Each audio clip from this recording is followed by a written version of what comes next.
Então vamos lá.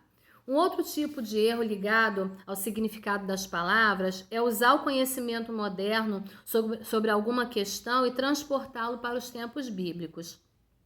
E a gente vai falar sobre isso, eu disponibilizei já um material lá no grupo de vocês, que fala justamente sobre o olhar médico de um cirurgião, um olhar científico sobre a crucificação de Jesus, tá? E esse material eu coloquei justamente para servir de apoio a esse texto que nós vamos ler agora. Não é uma crítica, é só para vocês entenderem, tá, a diferença que faz o olhar de uma pessoa que tem um conhecimento atual para algo que aconteceu há séculos atrás, tá? Só para a gente entender, porque no final ele vai explicar exatamente isso. Preste atenção.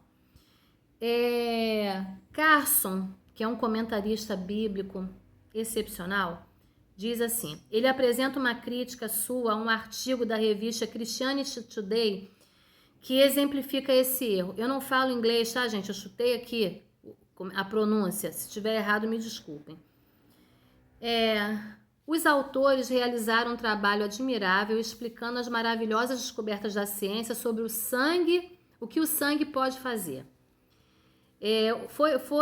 Essa revista publicou um artigo sobre o sangue de Jesus e aí eles fazem um olhar científico, tá, a respeito do sangue, da importância do sangue. Em particular, a sua função purificadora na medida em que leva as impurezas celulares e transporta alimento para todas as partes do corpo. Que bela representação, assim nos disseram, da maneira pela qual o sangue de Jesus Cristo nos purifica de todo pecado. Na verdade, não é nada disso. Pior, é algo irresponsavelmente místico e teologicamente falho. A expressão sangue de Jesus refere-se à morte violenta e sacrificial de Cristo. O sangue é uma figura com significados precisos. Fala da morte vicária do Senhor. Esmiuçar a palavra além do que o autor original pretendia é um erro hermenêutico. E João, ele não tinha nenhum conhecimento dessas propriedades do sangue, e ainda que tivesse, a figura usada tem seus limites no uso. Então, a revista ela vai fazer um comentário a respeito do sangue de uma forma científica. E ela atrela isso ao poder que o sangue de Jesus tem, purificador, que lava, que regenera, que transforma, que salva. Só que ela faz um olhar científico e atrela a essa questão. E quando o Carson lê esse texto, ele fala, foi brilhante, a explicação é perfeita. Só que quando a gente fala do sangue de Jesus, a gente não está falando das transformações biológicas, do metabolismo que acontece no teu corpo, a gente não está falando disso.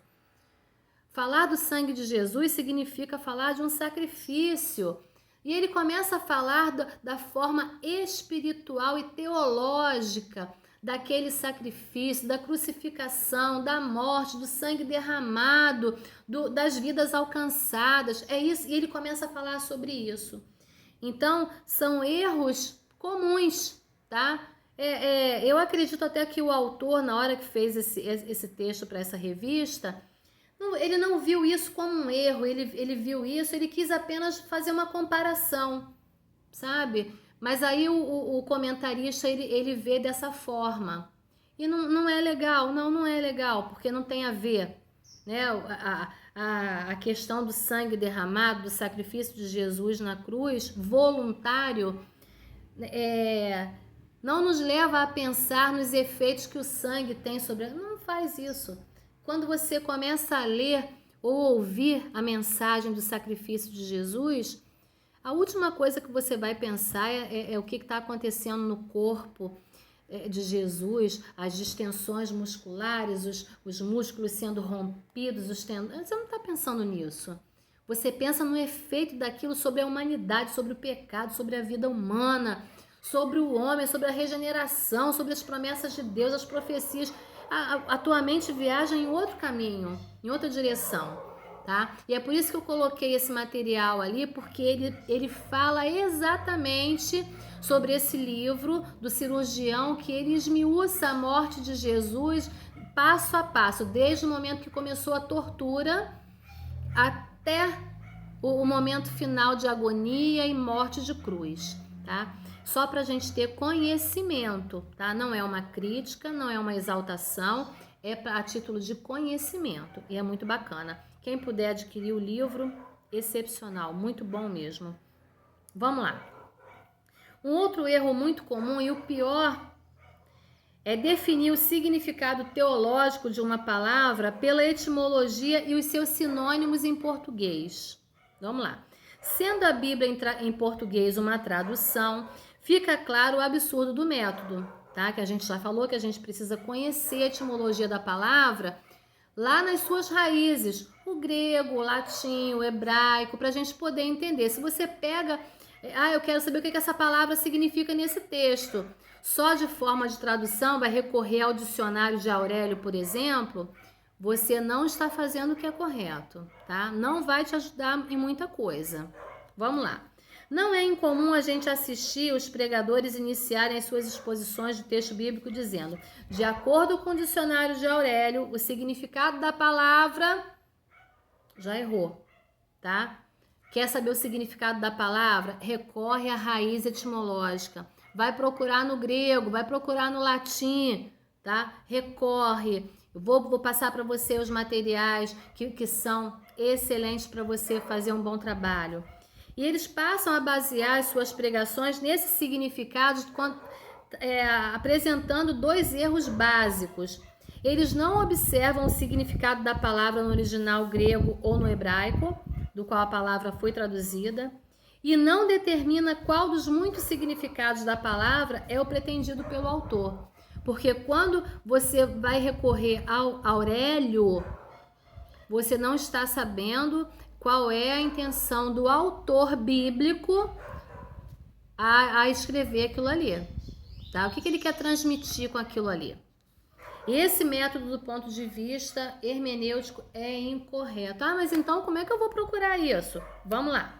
O significado de uma palavra ele não pode ser, de acordo com Carson, que é esse comentarista das galáxias, determinado com segurança pela etimologia ou pela sua raiz.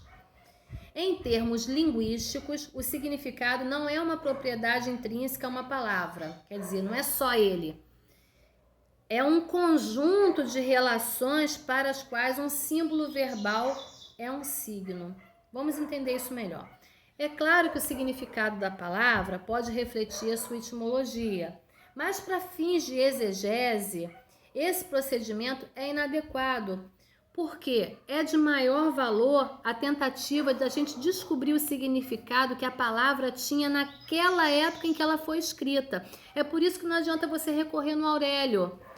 Eu quero saber o que significa uma palavra que eu estava olhando aqui, que eu falei, o que é isso, gente? Da onde saiu isso? Deixa eu ver se eu encontro aqui, porque eu fiquei até bolada com a palavra. Eu falei, o que é isso que está escrito aqui? Meu Deus do céu, cadê? Deixa eu achar aqui que eu vou dizer para vocês, vocês vão morrer de rir. Anacoluto. Se essa é uma palavra que vai surgir no texto bíblico, eu preciso saber o que ela significa, não adianta eu recorrer ao Aurélio.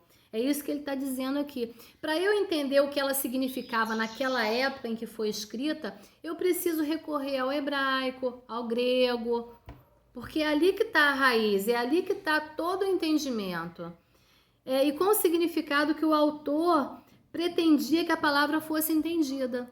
Ele está usando uma palavra que teve a sua origem em tempos remotos. E para isso a gente precisa entender, naquele tempo, o que aquela palavra significava. Porque já se passaram tantos séculos e essa palavra sofreu transformações no seu significado. Então não adianta eu procurar ver o que ela significa hoje. Eu preciso conhecer naquele período o que ela significava. Valeu? Vamos lá. A segunda forma é a palavra pelo seu uso comum. Vamos entender isso aí.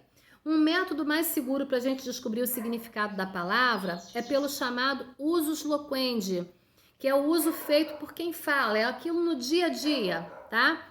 Isso porque, conforme a gente viu, as palavras costumam não só mudar de significado com o passar do tempo, e muitas vezes elas variam de acordo com a região e a cultura. Exemplo, aqui no Rio de Janeiro, por exemplo, ou em outras regiões, mas eu vou falar do Rio de Janeiro porque é aqui eu conheço, fila é fila, Você vai entrar na fila do banco, é fila. Na fila da lotérica, é fila. Na fila do mercado, é fila. Um atrás do outro, igual gafanhoto, é fila.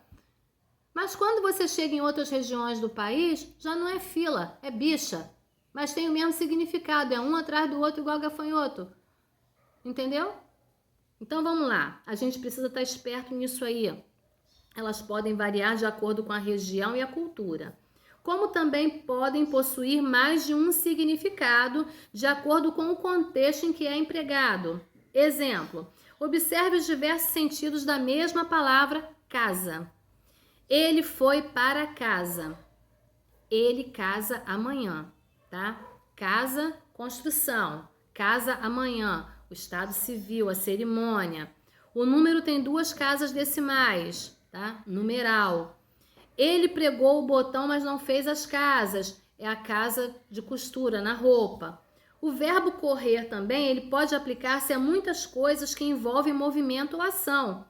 Eu corro apressadamente, quer dizer que você está com pressa, está correndo ligeiro. O rio corre pela estrada. Um arrepio correu pelo meu corpo. Ele corre o risco de perder o emprego. Olha só as diferenças que vão acontecendo. E também não vai ser diferente no Antigo Testamento. Nele, a mesma palavra, ela pode também variar de significado, tá? Observe a palavra carne, por exemplo. Ela é empregada na Bíblia com diversos significados, como elemento físico que encobre a pele de homens e animais, tá? Nesse sentido, Paulo ele tinha uma enfermidade que assolava a sua carne, que a gente vai ver. Lembra que eu falei para vocês? Acompanhem a aula com a apostila e a Bíblia do lado, tá? Tem a referência bíblica para vocês depois lerem e entender direitinho. A morte reconciliadora de Jesus Cristo, ela não foi imaginária ou mental, foi experimentada no corpo da sua carne. Também é nesse sentido que a circuncisão do coração é contrastada com a da carne. Mas a Bíblia também emprega a carne como se referindo à descendência humana, tá? Vamos ver isso aí. Jesus descendia de Davi segundo a carne. A carne forma uma ligação entre os membros da mesma família, de modo que Jesus, segundo a carne, faz parte dos descendentes de Abraão, que por sua vez é pai dos judeus, segundo a carne. A gente está na página 69. O casamento também cria a carne do estreito relacionamento familiar. Carne, nesses termos, é algo extremamente positivo, pois assim como no casamento a união com o cônjuge é consequência da ação sobrenatural de Deus, também assim todo o corpo do cristão é membro do corpo de Cristo. E que não deve se ligar à prostituta, pois ao fazer isso se torna uma só carne com ela. Vamos entender aí quanta coisa diferente para uma palavra só? Olha só. Para distinguir o corpo material do físico, do espírito, que é eterno e mais importante. Portanto, mesmo estando ausente quanto ao corpo, a carne está presente em espírito. Olha só. E é melhor Satanás destruir a carne do pecador, pois quem sabe assim o seu espírito seja salvo, mediante o arrependimento vindo do sofrimento. Ele está falando disso daí para distinguir o corpo físico do material e do espírito. Quando a palavra indica a natureza humana com todas as suas contradições, com todas as suas dificuldades, né? Na igreja são poucos os sábios segundo a carne. Paulo não luta com armas carnais e sim divinas. Quando a carne indica a natureza pecadora e corrompida da humanidade, que é contrária de Deus. Aí a gente tem os textos ali. Portanto, o crente não vive mais na carne. Esse exemplo, ele deve ter bastado para indicar que uma só palavra lá na Bíblia, ela pode ter diversos significados, gente. Uma única palavra, dependendo do contexto, ela vai ter uma série de significados, tá? A questão é descobrir qual o significado pretendido pelo autor. Ah, mas como é que eu vou saber o que o autor está querendo dizer quando ele usa essa palavra que tem vários significados? Seria absurdo dizer que tem vários significados. Mas como a gente viu no exemplo acima de carne, de espírito e tal, alguns são contraditórios. Não ter um rigor quanto à tentativa de se estabelecer um significado preciso para a palavra vai levar a todo tipo de erro. e vai tornar a comunicação impossível. Mas tem um camarada aí, um comentarista chamado Berkoff, que vai nos advertir contra esse erro. Uma palavra pode ter apenas um significado no contexto em que ela ocorre. Então a chave é observar o contexto. É uma das chaves. Vamos lá. Isso é tão evidente que parece não merecer nenhuma referência, tá? Mas a experiência vai ensinando pra gente que não é supérfluo chamar atenção para esse fato. O desejo de parecer original, preste atenção nisso, e profundo, e de surpreender o povo com exposições que nunca ouviu. Nossa, eu nunca ouvi ninguém falar isso, olha. Algumas vezes tenta, né, faz com que o intérprete, com que o locutor, o mensageiro se sinta tentado a perder de vista esse princípio de interpretação, porque ele precisa trazer algo novo. Frequentemente acontece com todas as significações que uma palavra tem em sentido abstrato, que vai sendo atribuída em qualquer das suas ocorrências. E isso deve ser condenado porque é puramente arbitrário, tá? É claro que isso não significa que uma palavra não pode ser usada de propósito no seu sentido mais geral. E às vezes o locutor fala isso, ele usa uma palavra e ele fala assim: eu vou usar isso é um grifo meu, isso aqui é por minha conta, tá? Segunda Suzimar, capítulo não sei o quê. E aí o povo ri, um exemplo, tá? Porque é para entender que é ele que está dizendo aquilo ali, ele que colocou aquilo ali no texto, tá? Na mensagem, para chamar a atenção, incluindo os seus significados especiais. Na oração do Pai Nosso, página 7.1, vamos prestar atenção nisso aqui? Na oração do Pai Nosso, a frase "o pão nosso de cada dia nos dá hoje" indica muito mais do que o alimento pão, mas todas as necessidades diárias das quais o pão faz parte e simboliza. E às vezes é possível que uma mesma palavra tenha mais de um mesmo significado na palavra, na mesma frase, tá? Mas quando isso ocorre, o contexto vai deixar claro as diferenças, não sendo um problema exegético. Se a mesma palavra aparecer na mesma frase, no mesmo texto, com significados diferentes, tá? É só você observar o contexto para você poder entender. Porque nem todos os de Israel são de fato israelitas, ou aquele que não conheceu o pecado fez pecado por nós. São exemplos claros. Leiam o texto para vocês entenderem. A questão, então, está em saber definir o significado pretendido pelo autor. E alguns princípios aqui vão ser apontados para que a gente tenha bastante atenção e eles são de grande utilidade para a gente. Vamos lá.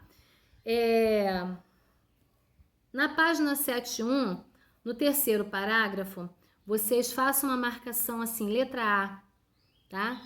Que vai dizer assim: se o contexto em que a palavra aparece não esclarecer o sentido, em primeiro lugar, observe a maneira pela qual o autor emprega a palavra ou a frase em questão no mesmo livro, tá?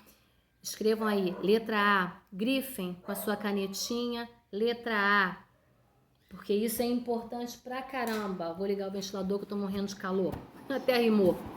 Vamos lá?